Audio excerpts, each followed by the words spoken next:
Menantu Pahlawan Negara, Bab 461 sampai Bab 470. Bab 461 Thomas dan Tina. Saat mereka sedang berdiskusi satu sama lain, mobil khusus Thomas sudah berhenti tepat di hadapan mereka semua. Tak lama kemudian, seorang pemuda dengan aura yang mengesankan dan mengenakan seragam dengan bintang di bagian bahunya keluar dari mobil tersebut. Saat pengawalnya hendak memakalkan sebuah mantel khusus yang hanya bisa dikenakan oleh orang berpangkat tinggi sepertinya, Thomas melambaikan tangannya untuk menghentikan anak buahnya itu. Berhadapan dengan Ardika, dia tidak berhak berlagak hebat. Hanya dengan sekali pandangan saja, Thomas sudah menemukan keberadaan Ardika. Dengan sorot mata antusias, dia melangkahkan kakinya ke arah Ardika. Dalam lubuk hatinya, dia sangat menghormati pria yang telah mengubah nasibnya itu. Tak lama kemudian, dia sudah berdiri di hadapan Ardika. Saking antusiasnya, dia hendak mengangkat lengannya untuk memberi hormat kepada Ardika. Tepat pada saat ini, Tina yang dari tadi hanya diam tiba-tiba berkata dengan dingin, "Thomas, siapa yang memintamu untuk ikut campur?" Dalam nada bicara wanita itu, dia seolah sedang menyalahkan Thomas.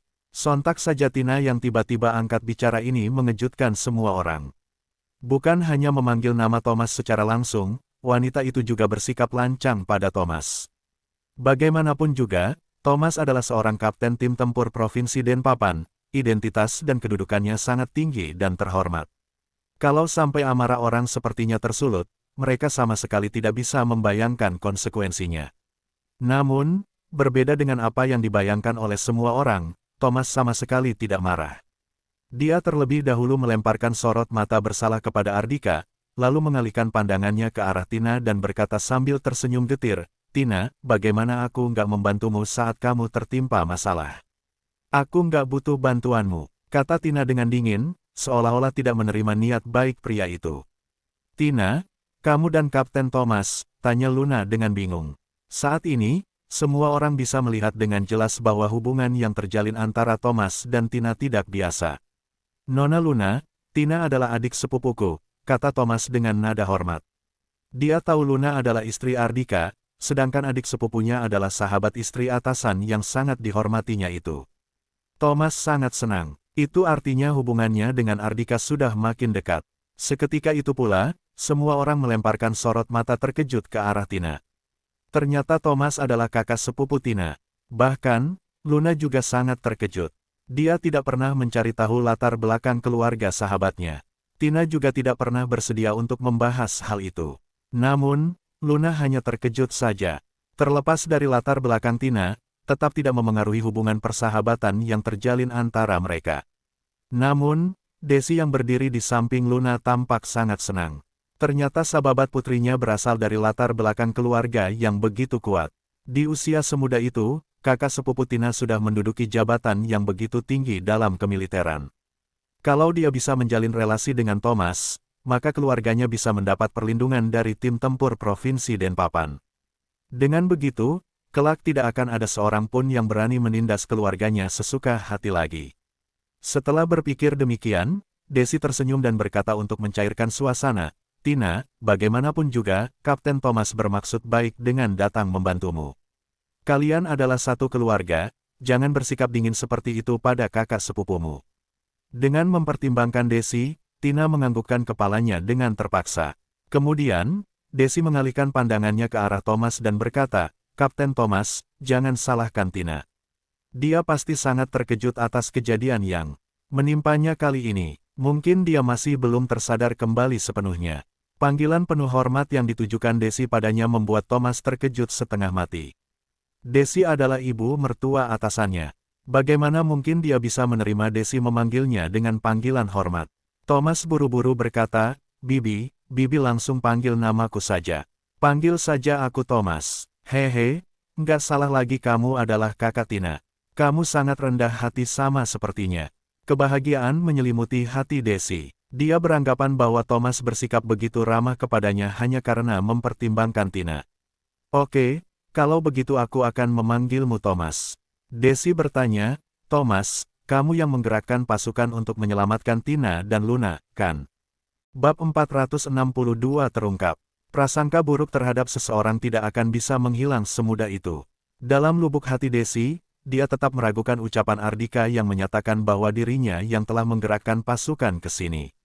Biarpun tadi dia juga melihat dengan mata kepalanya sendiri Prananda memberi hormat kepada Ardika, dia tetap merasakan hal itu bagaikan ilusi belaka. Kebetulan, dia mendengar ucapan Tina pada Thomas tadi. Oleh karena itu, sama seperti Tina, dia juga mengira pasukan ini digerakkan oleh Thomas.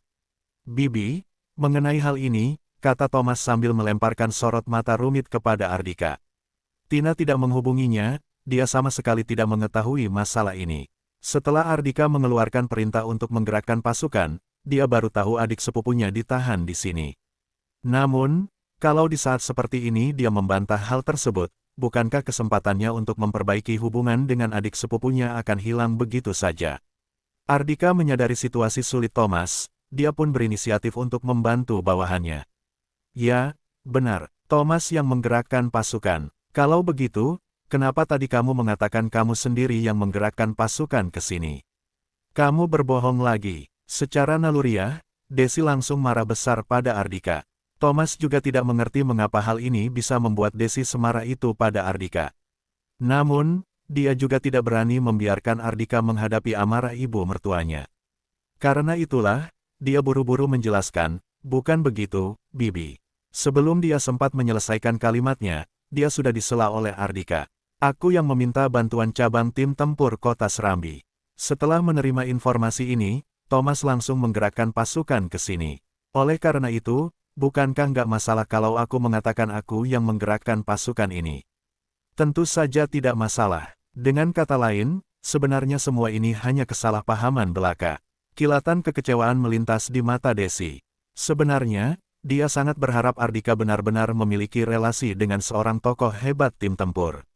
Namun, sepertinya dia sendiri yang salah paham. Desi yang baru saja sedikit mengubah pandangannya terhadap Ardika, karena kesalahpahaman ini sudah diluruskan, dia menjadi makin jijik pada Ardika. Kalau begitu sama saja dengan kali ini Luna dan Tina bisa diselamatkan berkat kakak sepupu Tina. Ardika, kamu hanya menyampaikan informasi saja. Selain melakukan hal seperti ini, kamu nggak bisa melakukan apa-apa lagi. Menghadapi amarah Desi yang tidak masuk di akal itu, Ardika sudah terbiasa. Dia tidak mengucapkan sepatah kata pun. Lagi pula, melihat Luna sudah selamat dan baik-baik saja sudah cukup baginya. Sementara itu, Xavier yang awalnya sudah menyerah untuk mendapatkan Luna, saat ini kembali bersemangat lagi. Tadinya, dia menatap Ardika dengan tatapan ketakutan, tetapi sekarang sorot matanya berubah menjadi sorot mata meremehkan. Karena bukan Ardika yang menggerakkan pasukan, tentu saja dia tidak perlu takut pada Ardika lagi. Niat untuk merebut Luna dari Ardika kembali menyelimuti hatinya. Bahkan, sorot matanya makin berbinar ketika menatap Luna. Tina, sahabat Luna adalah adik sepupu Thomas. Kalau dia bisa menjalin hubungan dengan Luna, ditambah lagi dengan memanfaatkan hubungan Luna dan Tina, maka dia akan memiliki kesempatan untuk menjalin kesempatan dengan keluarga Dienga. Masa depan yang indah sudah terbersit dalam benak Xavier. Tina, aku dengar kamu tertimpa masalah besar di kota Banyuli. Saat ini, Thomas berjalan menghampiri Tina dan berkata, jangan khawatir, sebagai kakak sepupumu, aku nggak akan duduk diam saja. Anggota keluarga Dienga nggak boleh ditindas oleh siapapun. Namun, Tina tetap tidak menerima niat baik kakak sepupunya. Thomas, aku beritahu kamu, sebaiknya kamu jangan ikut campur dalam masalahku. Aku nggak ada hubungan dengan keluarga Dienga. Kali ini, anggap saja aku berhutang budi padamu. Nanti, aku akan memikirkan cara untuk membalas budimu. Selesai berbicara, Tina langsung berbalik dan pergel. Dia juga menarik Luna, hendak kembali ke kota Banyul bersama sahabatnya itu. Desi dan Jaki, beserta Amanda sekeluarga juga ikut kembali ke kota Banyuli. Sementara itu, Xavier berencana kembali ke ibu kota provinsi terlebih dahulu. Dia ingin melaporkan tentang Thomas kepada Ferdi, ayahnya terlebih dahulu dan meminta ayahnya untuk memberi saran kepadanya. Karena itulah, dia memilih pergi sendiri. Ardika juga mengikuti Luna, berencana untuk ikut pulang bersamanya. Siapa sangka, Desi malah menoleh dan memelototinya. Kamu dan Luna sudah bercerai. Untuk apa kamu mengikuti kami lagi? Pergi sana. Bab 463 siapapun bisa mengkhianatiku tapi bukan kamu. Ucapan Desi membuat suasana langsung menegang. Thomas langsung melemparkan sorot mata tidak percaya ke arah Desi. Dia bertanya-tanya mengapa sepertinya ibu mertua atasannya itu sangat tidak menyukai atasannya. Thomas tahu jelas bahwa Ardika sangat diminati oleh kaum Hawa. Dia ingat ketika berada di medan perang perbatasan, aura mengesankan sang dewa perang membuat wanita yang tak terhitung jumlahnya tergila-gila pada Ardika. Bahkan, putri negara lain rela datang jauh-jauh dan menawarkan diri untuk tidur dengan Ardika hanya demi memiliki keturunan dari pria itu. Boleh dibilang, selama Ardika menganggukkan kepalanya, wanita yang cantik dengan bentuk badan yang indah serta berasal dari latar belakang keluarga yang kuat berbaris untuk menjadi milik pria itu. Alasannya sederhana, karena pria itu adalah dewa perang. Pria itu adalah sosok dewa perang yang mampu mengalahkan sebuah negara seorang diri di medan perang. Negara yang tidak terhitung jumlahnya menawarkan kekuasaan, uang dan wanita untuk menarik perhatian sosok pria hebat sepertinya.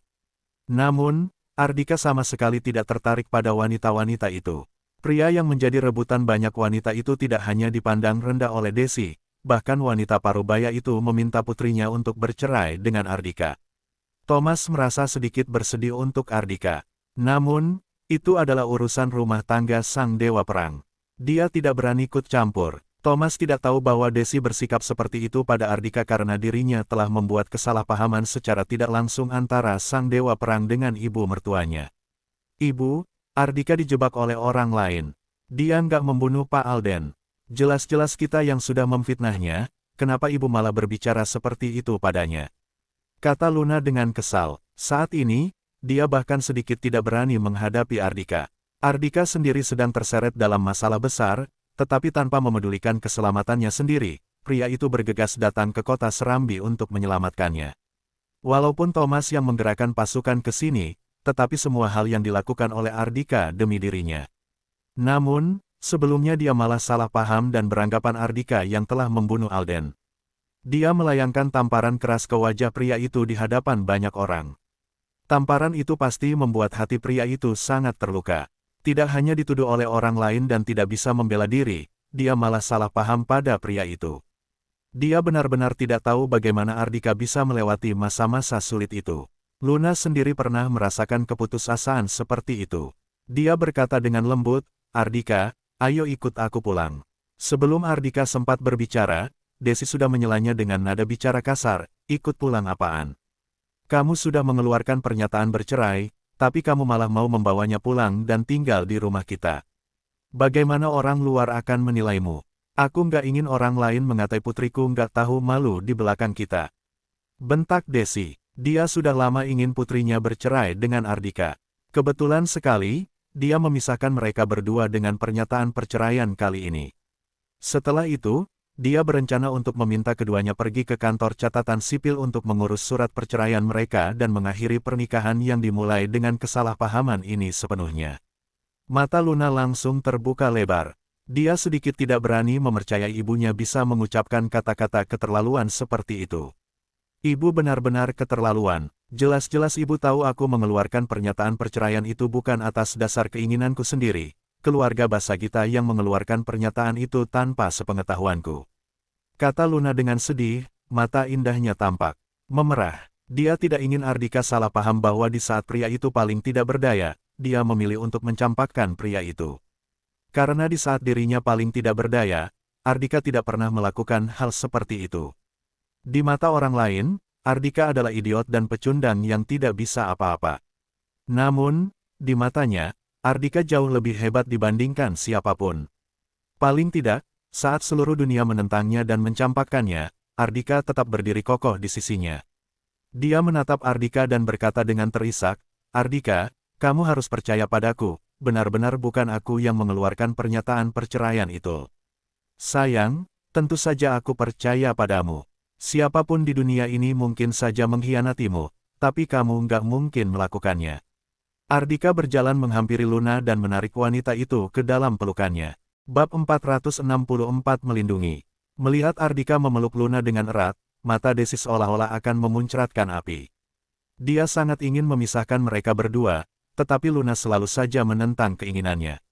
"Ardika, ikut pulang bersamaku." "Iya, aku nggak ingin bercerai denganmu." Luna tidak memedulikan pendapat ibunya. Ardika menepuk-nepuk punggung Luna dengan lembut. Setelah melirik Desi sejenak, dia berkata, tapi, sebaiknya kamu pulang bersama ayah, ibu dan yang lainnya terlebih dahulu. Setelah amarah ibu reda, aku baru pulang. Ardika, kamu nggak perlu mengucapkan kata-kata untuk menyenangkanku. Desi malah mendengus, sama sekali tidak menerima niat baik dari Ardika. Jangan berpikir aku sengaja menentangmu dan bersikeras memisahkanmu dengan Luna. Sebenarnya masalah terletak pada dirimu sendiri. Mengapa Edric menjebakmu? Jelas-jelas karena kamu sudah menyinggungnya. Dia adalah anggota grup Lautan Berlian yang memiliki banyak anak buah. Kekuatan mereka sangat mengerikan. Kamu pernah bekerja di grup Lautan Berlian, seharusnya kamu tahu lebih jelas dibandingkan aku, kan? Sebelumnya, saat mereka mengirim orang untuk membalas dendam pada keluarga kami, kalau bukan berkat bantuan Xavier, mungkin nyawa kami sekeluarga sudah melayang. Sekarang kamu sudah menjadi target yang dibenci oleh Edric, dia pasti akan terus membalas dendam padamu. Kalau kamu benar-benar memikirkan Luna, seharusnya kamu nggak membawa masalah baginya. Keluarga kami nggak sanggup menghadapi semua ini. Desi melontarkan kata-kata itu dengan dingin. Baginya, Ardika adalah pembawa sial. Ibu, kalau begitu, seharusnya kita membiarkan Ardika kembali tinggal di Villa Cakrawala. Edric nggak akan berani mengirim orang ke sana untuk membalas dendam. Setelah mendengar ucapan ibunya, Luna juga merasa sedikit ketakutan. Desi memelototi putrinya dan berkata, apa kamu bodoh? Apa kelak kamu nggak ingin bekerja lagi? Kalau begitu, kita sekeluarga tinggal mati kelaparan saja. Dalam sekejap, Luna langsung terdiam. Sayang, jangan khawatir, aku akan segera menyelesaikan masalah Edric. Kamu ikut ayah dan ibu pulang saja dulu. Saat ini, Ardika melepaskan pelukannya pada Luna. Ketika dia mengucapkan beberapa patah kata itu, samar-samar terlihat niat membunuh di matanya. Dia sudah lama menjatuhkan vonis hukuman mati kepada Edric. Ayo pergi. Luna masih ingin mengucapkan sesuatu, tetapi Desi sudah menyeretnya masuk ke dalam mobil secara paksa. Setelah melihat Luna dan yang lainnya masuk ke dalam mobil dan pergi, Ardika berkata kepada Thomas, atur bawahanmu untuk melindungi mereka sepanjang perjalanan kembali ke kota Banyuli.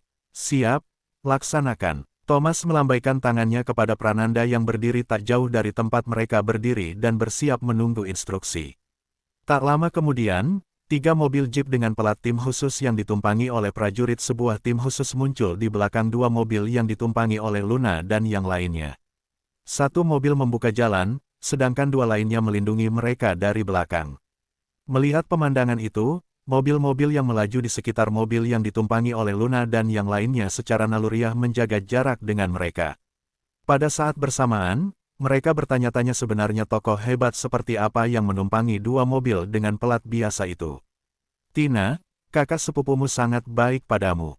Setelah mendengar kamu tertimpa masalah, dia langsung menggerakkan pasukan untuk mengepung taman logistik yoga. Sekarang, dia juga mengutus bawahannya untuk melindungi kita sepanjang jalan, kenapa kamu malah bersikap dingin padanya? Di dalam mobil, Luna menatap Tina dengan tatapan kagum.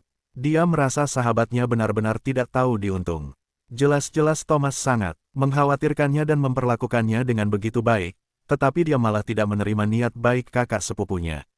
Tina bahkan mempermalukan Thomas di hadapan begitu banyak bawahannya. Luna merasa kali ini Tina benar-benar sudah sedikit keterlaluan.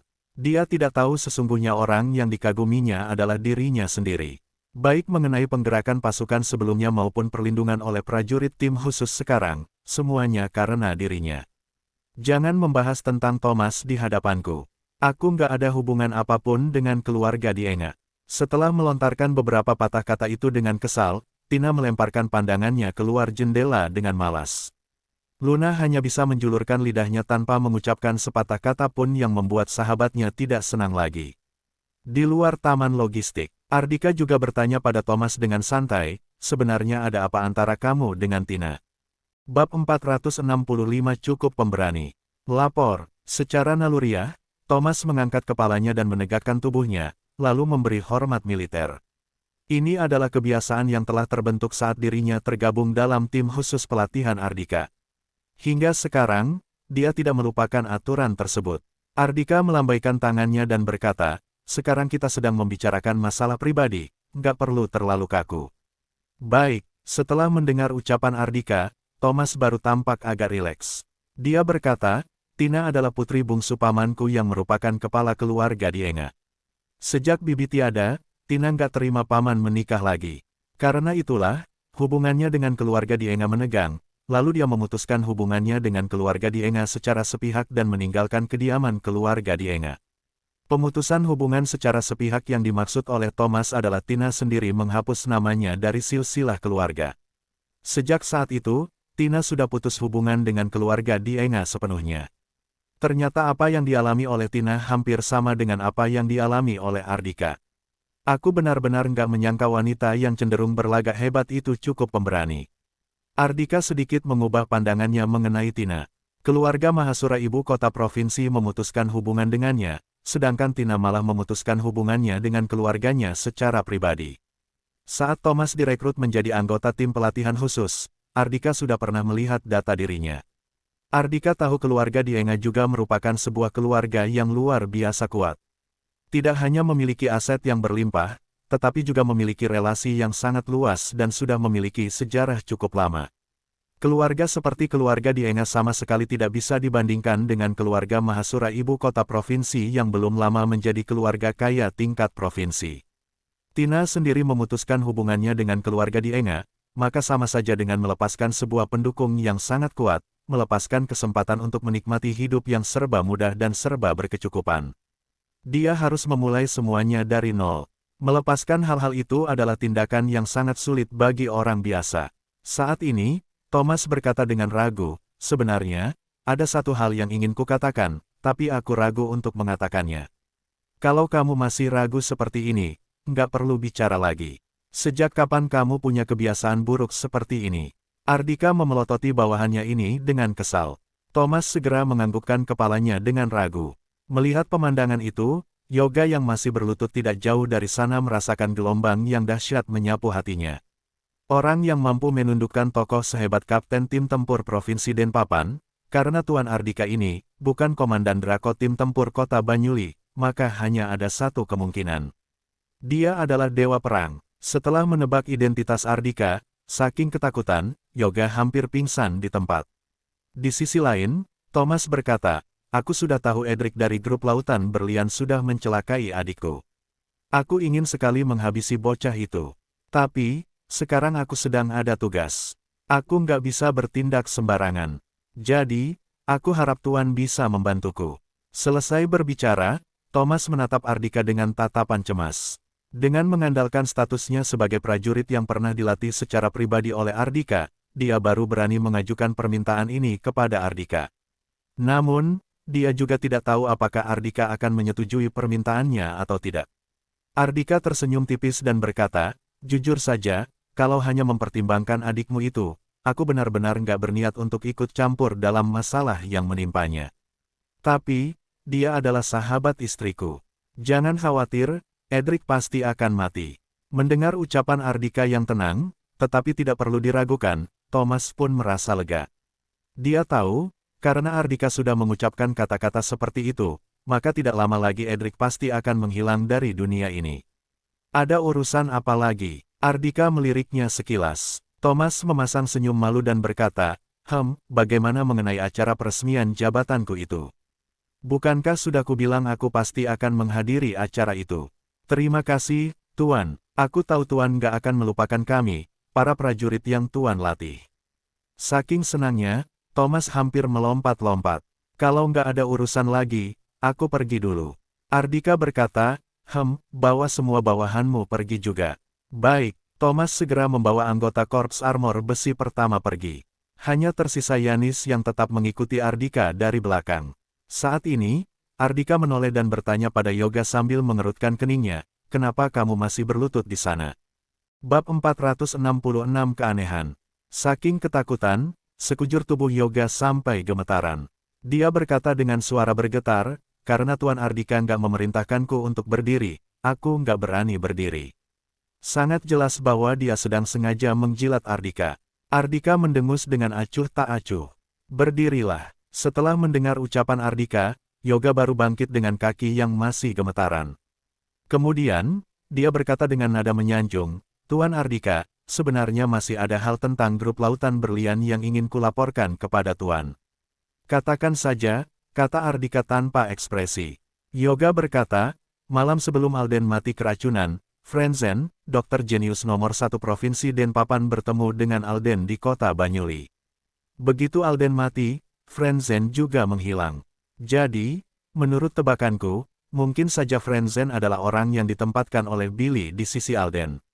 Selesai berbicara, Yoga menatap Ardika sambil tersenyum menyanjung. Dia tahu, Ardika pasti tidak akan melepaskan orang-orang yang sudah menuduhnya dan menjebaknya. Jadi, petunjuk penting yang dia berikan kepada Ardika ini pasti sangat berguna bagi Ardika. Dengan begitu, mungkin saja Ardika akan memaafkannya dan dia bisa menjalin relasi dengan seorang tokoh sehebat Dewa Perang. Dia merasa dirinya pasti sangat berguna bagi Ardika. Alih-alih berjalan sesuai yang diharapkannya, Yoga mendapati Ardika hanya tersenyum tipis padanya. Senyuman itu seolah-olah ditujukan ketika menatap seseorang yang konyol, sama sekali tidak ada tanda-tanda pengakuan.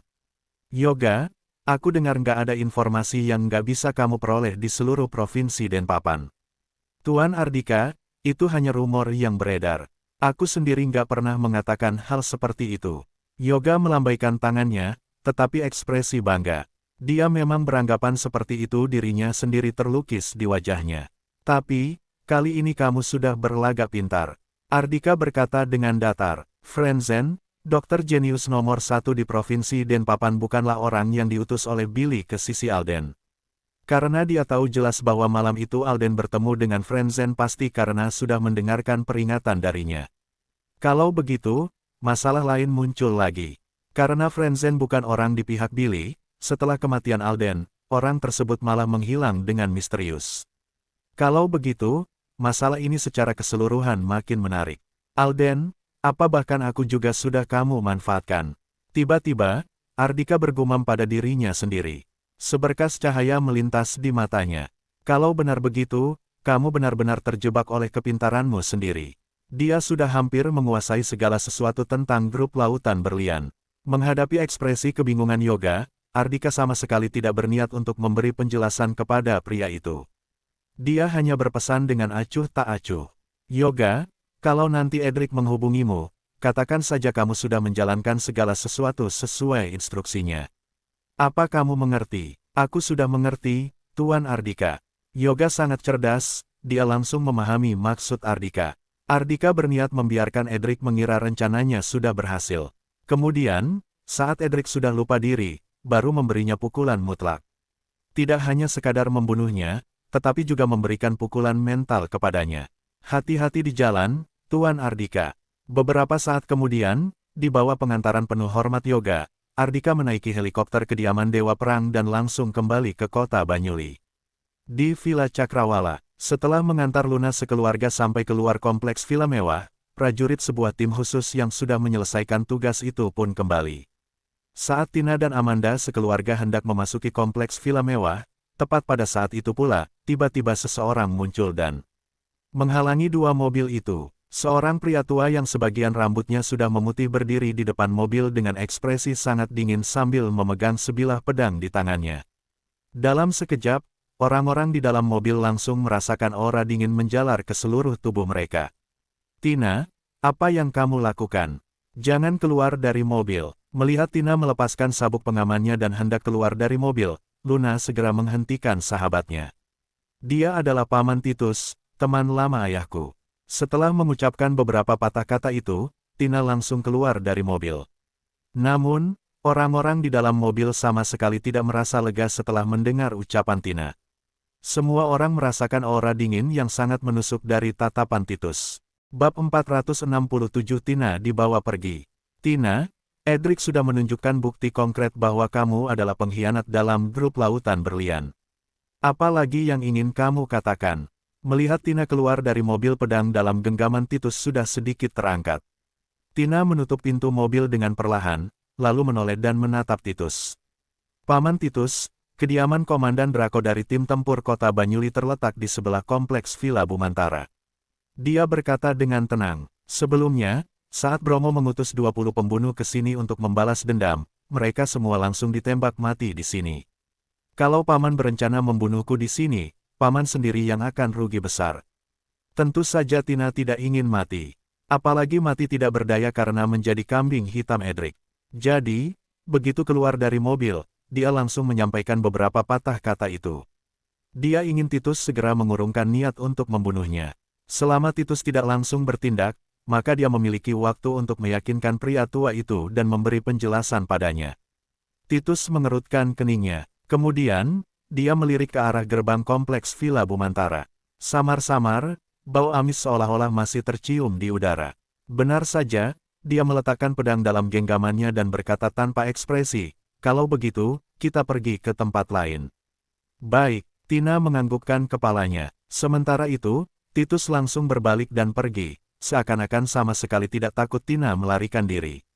Tina juga memang tidak berpikir untuk melarikan diri, melainkan mengikuti langkah Titus.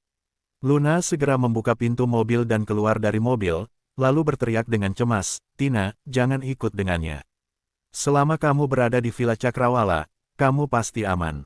Aku nggak mungkin bersembunyi di Villa Cakrawala selamanya, kan? Lagi pula, kalau aku bersembunyi di Villa Cakrawala, bagaimana aku bisa membalaskan dendam ayahku dan menangkap pengkhianat yang sesungguhnya?" Tanpa menoleh ke belakang, Tina terus berjalan mengikuti Titus sambil melambaikan tangannya. Saking cemasnya, Luna mengentakkan kakinya. Namun, dia mengetahui kepribadian sahabatnya dengan sangat jelas.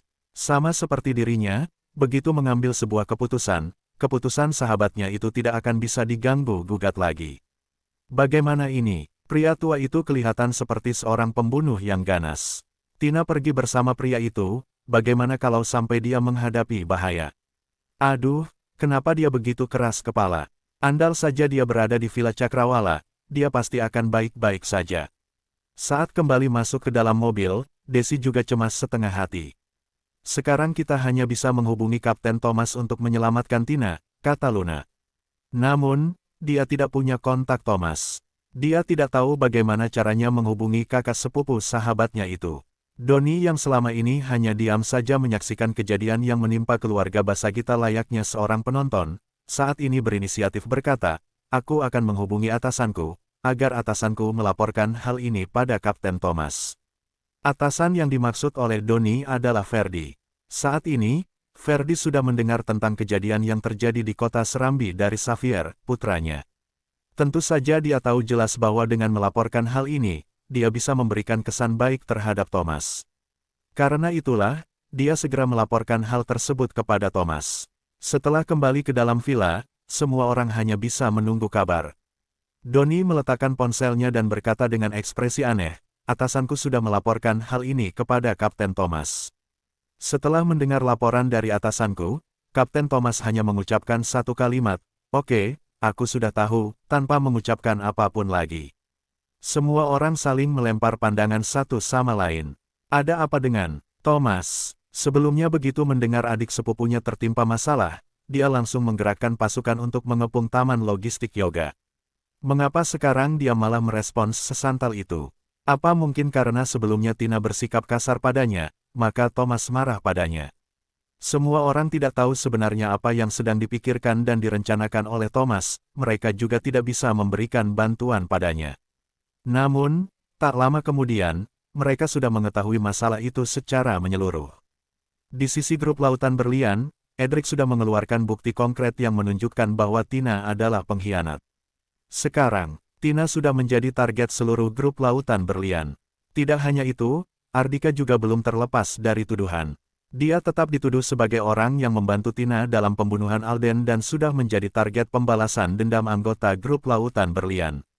Desi duduk di sofa dengan ekspresi linglung sejenak. Tiba-tiba, dia mengeluarkan ponselnya dan menelepon Ardika. "Apa kamu sudah kembali ke kota Banyuli? Kalau sudah, cepat pulang ke rumah."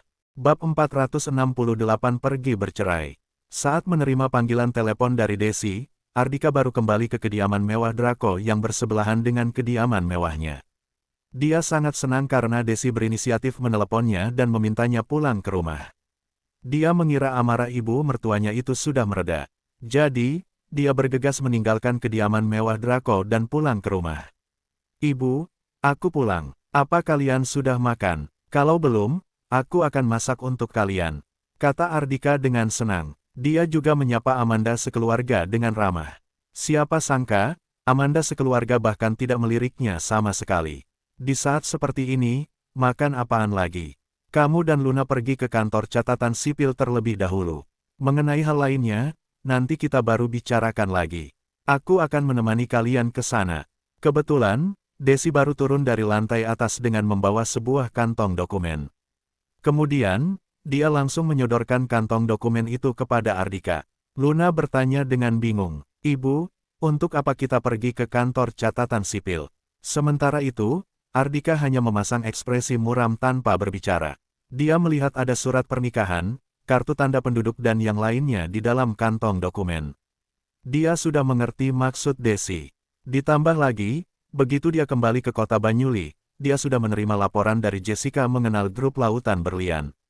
Jadi, tidak sulit baginya untuk menebak alasan Desi melakukan semua hal ini. Untuk apa lagi? Tentu saja untuk mengurus perceraian kalian secara resmi, kata Desi sambil memelototi putrinya. Luna langsung paham maksud ibunya. Desi takut Ardika menyeret keluarga mereka dalam masalah, jadi tergesa-gesa memintanya untuk bercerai dengan Ardika, agar keluarga mereka tidak ada hubungan apapun lagi dengan Ardika. Saking kesalnya, Luna mengentakkan kakinya dan berkata, "Ibu, saat berada di kota Serambi, aku sudah mengatakan dengan sangat jelas, aku nggak akan bercerai. Jangan harap aku akan pergi ke kantor catatan sipil. Keputusan nggak ada di tanganmu." Desi tahu putrinya sangat keras kepala, dia tidak berencana untuk membujuk putrinya lagi. Dia mengalihkan pandangannya ke arah Ardika dan berkata dengan memasang ekspresi muram. "Ardika, coba kamu katakan, apa kamu bersedia menghadapi masalah sendirian atau menyeret Luna dalam masalahmu?" Ardika berkata dengan tegas, "Selama Luna baik-baik saja seumur hidup, biarpun aku harus menghadapi semua masalah di dunia ini sendirian, aku bersedia." Mata Luna langsung memerah, dia berkata, "Ardika, jangan berbicara sembarangan. Diam kamu." Desi langsung menyela putrinya, lalu mengalihkan pandangannya ke arah Ardika lagi dan berkata, "Kalau begitu, kamu sudah mengerti maksudku, kan? Kamu bawa Luna ke kantor catatan sipil sekarang juga." "Ibu, sudah kubilang aku akan segera menyelesaikan masalah grup lautan berlian, nggak akan terjadi apapun pada keluarga kita." Ardika menggelengkan kepalanya dan berkata, "Adapun mengenai bercerai dengan Luna, hal seperti itu sama sekali nggak perlu dilakukan. Apa kamu pikir aku akan mempercayai omong kosongmu itu?" Desi mendengus, lalu menunjuk ke arah pintu dan berkata, "Kalau kamu adalah seorang pria sejati, bawa Luna ke kantor catatan sipil sekarang juga. Kalau enggak, aku akan memutuskan hubunganku dengan Luna." "Ibu, bagaimana ibu bisa seperti ini?" Luna menatap ibunya dengan tatapan tidak percaya. Dia sama sekali tidak berani mempercayai bahwa demi memaksa dirinya bercerai dengan Ardika, ibunya bahkan bisa melontarkan kata-kata kejam seperti itu. Desi menggertakkan giginya dan berkata dengan kejam, "Luna, jangan salahkan aku. Aku adalah kepala keluarga ini. Dalam melakukan apapun, aku harus mempertimbangkan kebaikan semua orang terlebih dahulu.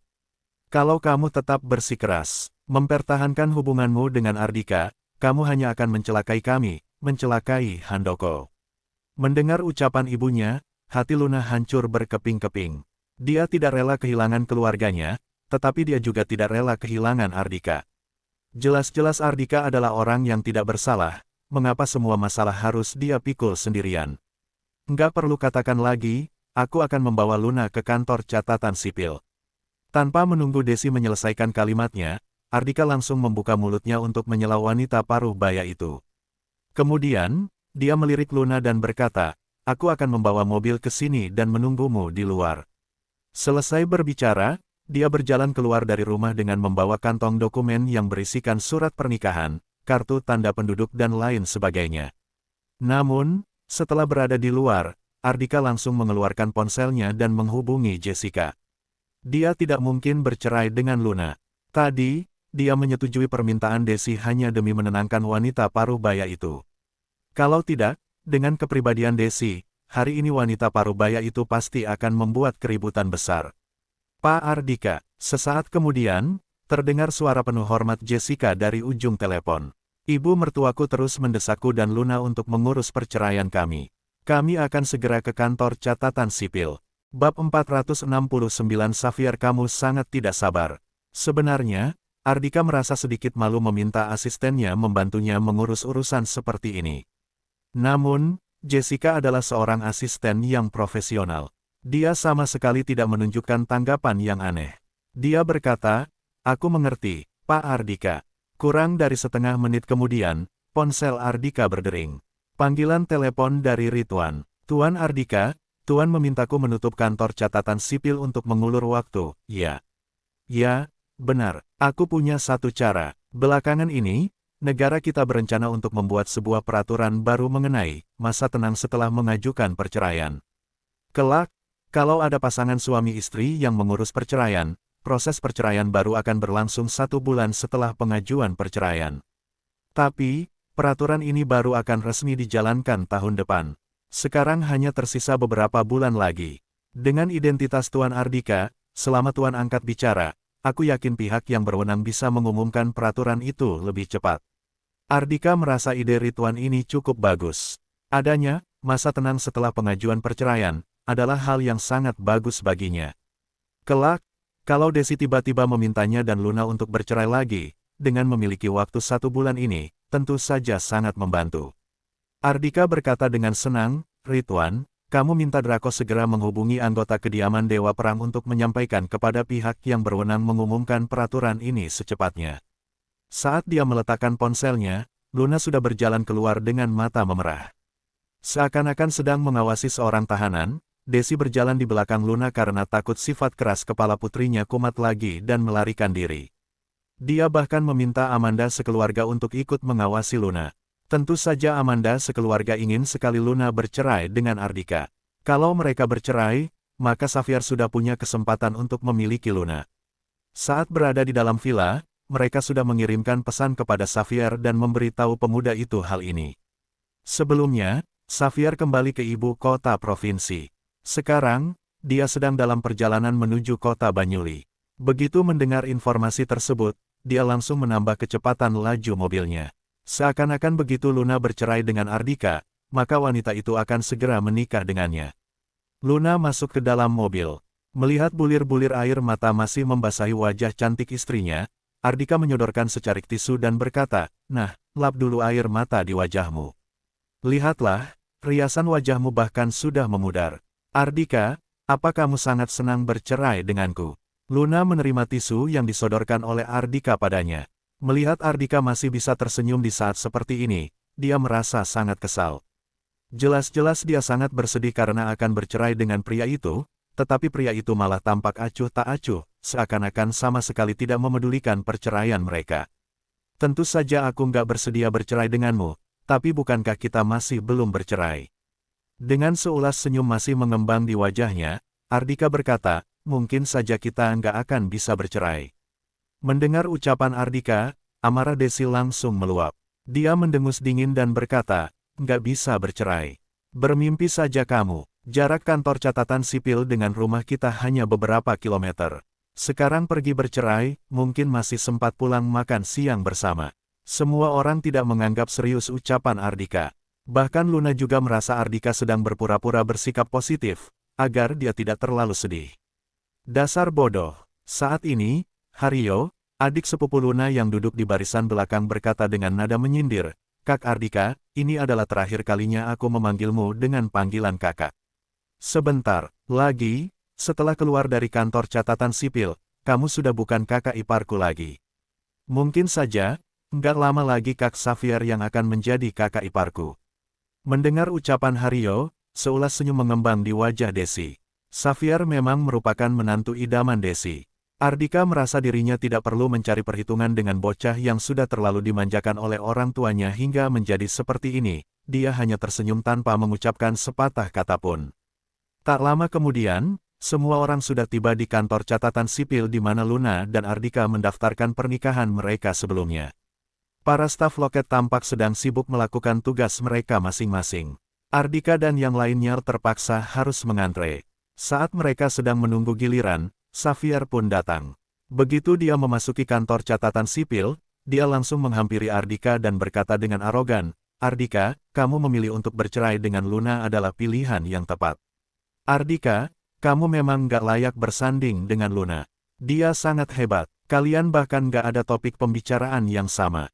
Sejak menjadi bagian keluarga Basagita, kamu nggak bisa apa-apa. Kamu bukan hanya nggak bisa membantu keluarga Luna, kamu bahkan selalu membawa masalah bagi Luna dan keluarganya. Selain itu, sejak awal pernikahan kalian adalah sebuah kesalahan. Hanya dengan satu tarikan napas, Xavier berbicara panjang lebar. Setelah berbicara panjang lebar, dia baru berhenti berbicara. Ardika yang sedang duduk di kursi mengangkat kepalanya dan menatap pria itu. Tepat pada saat Xavier mengira saking malunya Ardika akan marah besar, lalu bangkit dari tempat duduk dan memukulinya, serta dia sudah bersiap untuk berkelahi, tiba-tiba sudut bibir Ardika malah terangkat ke atas, lalu berkata dengan pelan, "Xavier, sepertinya kamu sangat nggak sabar." Bab 470 Penanganan Khusus. Ardika, apa maksudmu? Ekspresi Xavier langsung berubah menjadi muram. Ardika berkata sambil tersenyum tipis. Aku datang ke sini untuk mengurus perceraian dengan istriku, apa hubungannya denganmu? Untuk apa kamu tergesa-gesa datang ke sini? Apa kamu senang melihat istriku menangis? Jangan berbicara omong kosong, aku nggak bermaksud datang mentertawakan Luna. Melirik Luna yang sangat sedih tanpa mengucapkan sepatah kata pun, Xavier buru-buru melontarkan bantahan. Oh, bukan datang untuk mentertawakannya. Kalau begitu, untuk apa kamu datang ke sini? Aku datang ke sini untuk mewakili Luna menyampaikan satu kalimat untukmu. Xavier tersenyum, lalu menunjukkan sikap layaknya seorang pemenang dan berkata dengan perlahan, berpisahlah baik-baik dan melewati kehidupan masing-masing dengan baik. Dia merasa kalimat ini sangat cocok untuk situasi Luna dan Ardika saat ini. Xavier, kalau begitu, aku juga akan menyampaikan satu kalimat untukmu. Ardika juga tersenyum. Katakan saja, kata Xavier dengan tenang. Menurutnya, terlepas dari apapun yang dikatakan oleh Ardika, tetap tidak akan bisa mengubah situasi saat ini. Hari ini, pria itu tetap akan bercerai dengan Luna. Ardika berkata dengan acuh tak acuh, hari ini, perceraian ini nggak akan bisa dilakukan. Xavier tertegun sejenak, lalu mendengus dingin. Ardika, apa kamu sedang bercanda? Kamu dan Luna sudah berada di kantor catatan sipil. Bagaimana mungkin kalian nggak bisa bercerai? Kemudian, dia menunjuk ke arah loket dan berkata, coba kamu lihat sendiri, pasangan suami istri yang mana di antara pasangan-pasangan suami istri itu yang nggak bisa bercerai. Aku bilang nggak bisa, ya nggak bisa. Mungkin saja negara kita nggak mengizinkanku bercerai dengan Luna, kata Ardika sambil tersenyum. Kali ini, bahkan Amanda sekeluarga pun tertawa. Ardika, terima saja takdirmu. Kamu nggak perlu mengatakan negara kita nggak mengizinkanmu bercerai dengan Luna. Apa kamu pikir kamu adalah seorang tokoh penting? Jangan terlalu memandang tinggi dirimu sendiri. Tidak ada seorang pun yang menganggap serius ucapan Ardika. Mereka hanya merasa pria itu sudah terbiasa berbicara omong kosong. Xavier juga sudah dibuat kesal hingga tertawa oleh Ardika. Tiba-tiba, dia mengeluarkan ponselnya dan berkata, begini saja, kalian semua pasti sudah lama menunggu. Sekarang aku akan meminta bantuan relasiku untuk mencari orang, agar memberi kalian penanganan khusus. Dengan begitu, urusan perceraian kalian bisa lebih cepat selesai dan kita semua bisa pulang untuk makan siang. Oke, kalau Xavier bisa menemukan orang untuk membantu proses perceraian ini, tentu saja lebih baik. Kami memang sudah lama menunggu. Amanda adalah orang pertama yang mendukung saran Xavier. Dia merasa tidak ada salahnya Xavier meminta bantuan relasi, agar mereka bisa mendapatkan penanganan khusus dan proses perceraian ini bisa lebih cepat berakhir. Ardika hanya tersenyum tanpa mengucapkan sepatah kata pun untuk menghentikan Xavier. Dasar bodoh, seru Ardika dalam hati. Halo, Pak Dendi. Ya, aku adalah Xavier. Sebelumnya, kita pernah makan bersama di ibu kota provinsi. Ya, sekarang aku sedang berada di kantor catatan sipil kota Banyuli. Aku ingin meminta bantuan kecil. Oh, baguslah kalau begitu. Setelah urusan ini selesai, kita makan siang bersama. Tak lama kemudian, Xavier meletakkan ponselnya, lalu tersenyum pada Ardika dan berkata, aku sudah menghubungi Pak Dendi, Dendi Tomiko, Ketua Kantor Catatan Sipil Kota Banyuli. Apa kamu tahu apa katanya? Dendi, sepertinya aku ingat. Kalau Ardika tidak salah ingat, sepertinya orang itu adalah adik sepupu Jauh Sigit. Dia bertanya dengan santai, apa kata Pak Dendi? Xavier berkata dengan sedikit bangga, Pak Dendi mengatakan bahwa dia akan datang, lalu secara pribadi mengawasi bawahannya mengurus perceraian kalian. Ardika, apa kamu masih merasa hari ini perceraian ini nggak bisa dilakukan? Melihat hanya dengan satu panggilan telepon, Xavier bisa mengundang ketua kantor catatan sipil ke sini secara pribadi. Desi makin puas pada calon menantunya itu. Tentu saja, Amanda sekeluarga segera memanfaatkan kesempatan ini untuk memuji-muji Xavier. Namun, tepat pada saat ini, Ardika tiba-tiba berkata, jangankan ketua kantor catatan sipil kota Banyuli yang datang ke sini, bahkan ketua kantor catatan sipil pusat yang datang ke sini pun, aku bilang nggak bisa bercerai, tetap nggak akan bisa bercerai. Dalam sekejap, semua orang terdiam sejenak, lalu tertawa terbahak-bahak. Kali ini, mereka bahkan sudah malas menyindir Ardika. Ketua kantor catatan sipil bukanlah orang biasa. Apa Ardika mengerti seberapa tinggi kedudukan orang itu? Mungkin Ardika hanya pernah mendengar tentang tokoh hebat seperti itu melalui siaran berita. Selamat datang, Tuan Muda Xavier. Tak lama kemudian, dengan iringan kata sambutan yang hangat dan ramah, Dendi berjalan menghampiri pemuda itu dengan tergesa-gesa. Xavier segera menghampiri pria itu dan berjabat tangan dengannya. Pak Dendi, kamu nggak perlu datang dengan tergesa-gesa seperti ini. Aku yang meminta bantuan kepadamu. Melihatmu tergesa-gesa seperti ini, aku jadi nggak enak hati. Ah, nggak perlu merasa nggak enak hati. Aku tergesa-gesa seperti ini karena Tuan Muda Xavier. Seulas senyum cerah mengembang di wajah gemuk Dendi. Kemudian, dia bertanya, teman Tuan Muda Xavier yang mana yang ingin mengurus perceraian? Nah, itu orangnya. Xavier menunjuk Ardika, lalu mencibir dan berkata, dia bersikeras nggak ingin bercerai. Karena itulah, aku meminta Pak Dendi ke sini untuk memberinya penanganan khusus. Pandangan Dendi mengikuti arah yang ditunjuk oleh jari Xavier. Begitu melihat Ardika, dia langsung tercengang.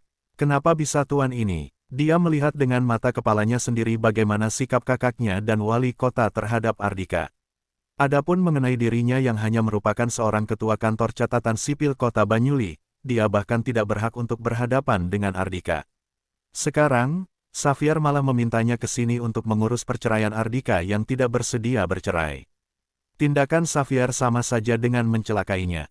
Dalam sekejap, Dendi seolah bisa merasakan aura dingin menjalar dari ujung kakinya hingga ke kepalanya. Brak, dia langsung berlutut di lantai.